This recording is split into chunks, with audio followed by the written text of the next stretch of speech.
15 நிமிஷத்தில் இன்ஸ்டண்ட்டாக மாவில்லாத நேரத்தில் இந்த 2 தோசையை வந்து டேஸ்ட் பண்ணி பாருங்கள். ஒன்று வந்து ஸ்பாஞ்ச் தோசை, இன்னொன்று வந்து ஓட்ஸ் தோசை. 2 தோசையும் செம்ம சாஃப்டாக இருக்கும்.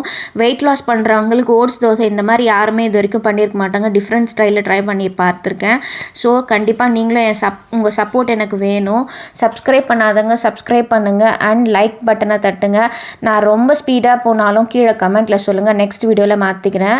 1.5 கப்பு ஓட்ஸ் எடுத்துக்கோங்க, 2 டீஸ்பூன் அவல், கொஞ்சமாக 1/4 டீஸ்பூன் கல்லுப்பு, 1/2 டீஸ்பூன் வந்து பார்த்திங்கன்னா மிளகு, கொஞ்சமாக பெருங்காய பவுடர், அதுக்கப்புறம் பார்த்திங்கன்னா 1/2 கப்பு ரவை எல்லாத்தையும் போட்டுட்டு நல்லா மிக்சியில் நைஸாக அரைச்சி எடுத்துகிட்டு வந்துடுங்க. சப்போஸ் உங்களுக்கு இந்த மாதிரி ஒன்றும் பாதியாக இருந்துச்சுன்னா கை வச்சு நல்லா அந்த லம்ஸ் எல்லாம் பிரேக் பண்ணிவிடுங்க. அது கூட 2 டீஸ்பூன் வந்து தயிர், ரொம்ப புளிப்பும் இல்லாமல் மீடியமாக இருக்கிற தயிர் ஆட் பண்ணிக்கோங்க. ரொம்ப புளிப்பாக இருந்துச்சுன்னா அதை சாப்பிடும்போது கண்டிப்பாக தெரியும் உங்களுக்கு புளிப்பாக இருக்கும் தோசை. இது கூட பார்த்திங்கன்னா 1.5 கப்பு ஓட்ஸுக்கு 3 கப்பு தண்ணீர் ஆட் பண்ணிவிட்டு 1/4 டீஸ்பூன் மட்டும் இட்லி சோடா மாவு ஆட் பண்ணிவிட்டு இந்த கை வச்சு நல்லா லம்ஸ் எல்லாம் கரைச்சி ஒரு 10 நிமிஷம் மூடி போட்டு வச்சுருங்க. அதுக்குள்ளே நம்ம சட்னி ஒன்று ரெடி பண்ணி வந்துடலாம். 2 டீஸ்பூன் ஆயில், 2 டீஸ்பூன் கடலைப்பருப்பு, 1/2 டீஸ்பூன் வந்து தனியா, 3 வரமிளகா, எல்லாத்தையும் போட்டு நல்லா வதக்கிக்கோங்க. இது வந்து ரொம்ப ஹையில் வச்சு வதக்குனா அந்த டேஸ்ட் தெரியாது. மீடியம் ஃப்ளேம்லேயே வச்சு வதக்குங்க. இது கூட வந்து சின்ன வெங்காயம் ஒரு 5-6 சின்ன வெங்காயம் ஆட் பண்ணியிருக்கேன். இந்த சின்ன வெங்காயம் பார்த்திங்கன்னா ரொம்ப பாடியை கூல் பண்ணும், மெயினாக கேன்சர் வராமல் தடுக்கும். அதுக்குண்டான கெப்பாசிட்டி இந்த சின்ன வெங்காயத்தில் இருக்குது. அது கூட 1/2 கப்பு வந்து வேர்க்கடலை ஆட் பண்ணியிருக்கேன். எல்லாத்தையும் போட்டு நல்லா ஒரு 2 மினிட்ஸ் வெங்காயம் வந்து நல்லா வதக்கி அந்த பச்சை வாசனை போகிற வரைக்கும் வதக்குனாவே போதும். கரெக்டாக ஒரு 5லேருந்து 6 நிமிஷம் வரைக்கும் வதக்குங்க. எப்போவுமே புளி வந்து நம்ம கரைச்சி சேர்க்கறத விட இந்த மாதிரி சேர்த்திங்கன்னா நல்லா டேஸ்ட்டாக இருக்கும் சட்னி. 1/2 நெல்லிக்காய் அளவு சைஸில் மட்டும் புளி ஆட் பண்ணிவிட்டு நல்லா ஆற வச்சு மிக்சியில் கொரன்னு அரைச்சிட்டு எடுத்துருந்துருங்க. கூட 1/4 டீஸ்பூன் கல்லுப்பு போட்டு இப்போ பாருங்கள் கொரன்னு அரைச்சதுக்கப்புறம் என்ன தெரில, மிளகா வந்து ரொம்ப காரமாக இருந்துச்சு. அந்த 3 மிளகா உங்களுக்கு காரத்துக்கு ஏற்ற மாதிரி நீங்கள் அட்ஜஸ்ட் பண்ணிக்கோங்க. ஸோ அதனால் அந்த காரத்தை வந்து கம்மி பண்ணுறதுக்காக நான் 2 தேங்காய் பல் மட்டும் ஆட் பண்ணேன். சப்போஸ் உங்களுக்கு தேங்காய் வேணாலும் ஸ்கிப் பண்ணிக்கோங்க, தேங்காய் ஆட் பண்ணாலும் டேஸ்ட்டு சூப்பராக இருக்கும். அது கூட தாளிக்கிறதுக்கு பார்த்திங்கன்னா 1/2 டீஸ்பூன் ஆயில் ஆட் பண்ணிவிட்டு 1/4 டீஸ்பூன் கடுகு, 1/4 டீஸ்பூன் வந்து உளுத்தம்பருப்பு, கருவேப்பிலை, பெருங்காயம் போட்டு தாளித்து இந்த சட்னியில் கொட்டிடுங்க. ரொம்ப தண்ணியாகவும் இருக்கக்கூடாது, ரொம்ப திக்காகவும் இருக்கக்கூடாது.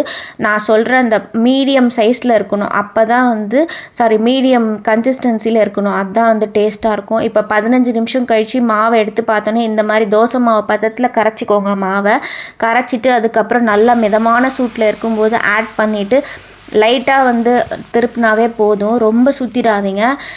அந்த மெத்துன்னு வராது. இந்த பாருங்கள் போட்ட ஒரு நிமிஷத்தில் கடன்னு பபிள்ஸ் வருது பாருங்கள்.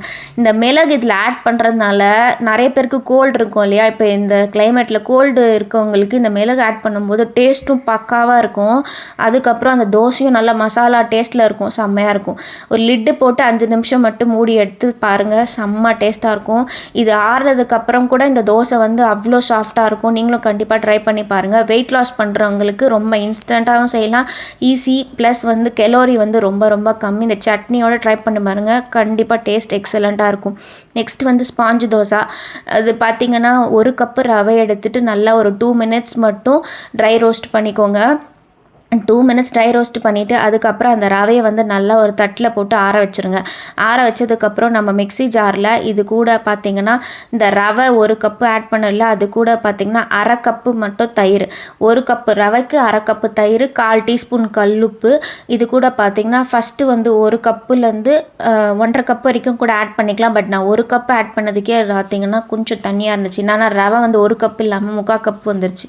ஸோ அதனால் நீங்கள் ஆட் பண்ணும்போது 1 கப்பு ரவைக்கு 1/2 கப்பு தயிர், 1 கப் தண்ணீர், இதுதான் மெஷர்மெண்ட். இது கூட 1 டீஸ்பூன் சுகர் மட்டும் ஆட் பண்ணிக்கோங்க. ஆட் பண்ணிவிட்டு நல்லா மிக்ஸி ஜாரில் நைஸாக அரைச்சி எடுத்து வச்சுருங்க.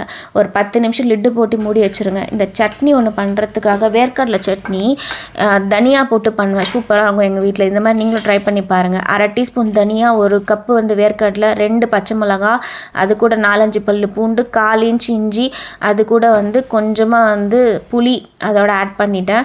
2த்தையும் எல்லாத்தையும் குறைன்னு அரைச்சிட்டு தண்ணி ஊற்றி எப்போவுமே இந்த சட்னி கூட வேர்க்கடலை சட்னி கூட நீங்கள் பச்சை மிளகாய் சேர்க்கும் போது ஒரு டேஸ்ட்டாக இருக்கும், காஞ்ச மிளகாய் சேர்க்கும் போது அது வேறு டேஸ்ட்டாக இருக்கும். இதெல்லாம் வந்து களிக்கு செம்ம எக்ஸலண்ட்டாக இருக்கும். இந்த தோசைக்கு செம்ம காம்பினேஷன் இந்த சட்னின்னு சொல்வேன். இப்போ நம்ம தாளிக்கிறதுக்கு பார்த்திங்கன்னா 1/2 டீஸ்பூன் ஆயில், 1/2 டீஸ்பூன் கடுகு, 1/4 டீஸ்பூன் கடுகு, 1/4 டீஸ்பூன் உளுத்தம்பருப்பு, கருவேப்பிலை எல்லாத்தையும் தாளித்து இதில் கொட்டிடுங்க. இப்போ பார்த்திங்கன்னா ஒரு 10லேருந்து 15 நிமிஷம் நல்லா மூடி வச்சதுக்கப்புறம் ஒரு 1/2 டீஸ்பூன் மட்டும் இட்லி சோடா மாவு ஆட் பண்ணிக்கிட்டேன். இட்லி சோடா மாவு ஆட் பண்ணி நல்லா லம்ஸ் இல்லாத மாதிரி கலக்கிட்டு நல்லா தோசை தவா மிதமான சூட்டில் இருக்கும்போது இந்த தோசை மாவு இப்படி ஊற்றிட்டு ரொம்ப தேய்ச்சிடாதீங்க. தேய்ச்சிங்கன்னா அந்த மெலிசாக இருந்துச்சும் போது அந்த ஸ்பாஞ்ச் தோசை வராது. இப்படி பாருங்கள், இப்படி வீடியோவில் காட்டுற மாதிரி லைட்டாக பார்த்தீங்கன்னா நீங்கள் இந்த தோசை வந்து ஆயிலே இல்லாமல் சாப்பிட்லாம். சூப்பராக இருக்கும் டேஸ்ட்டு. நான் இப்படி தான் ட்ரை பண்ணி பார்த்தேன். ஆயிலே இல்லாமல் ஒரு லிட்டு போட்டு மூடி வச்சிட்டிங்கன்னா அப்படியே பஞ்சு மாதிரி தோசை பயங்கர சாஃப்டாக இருக்கும். இப்படி தொட்டு பார்த்திங்கன்னா அது வந்து ஒட்டக்கூடாது. அதுதான் கரெக்டான பதம்.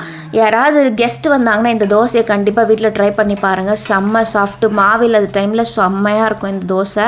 நீங்கள் இது கூட தேங்காய் சட்னியும் நல்லாயிருக்கும். நான் வந்து இன்றைக்கி வேர்க்கடலை சட்னி தான் ட்ரை பண்ணி பார்த்தேன்.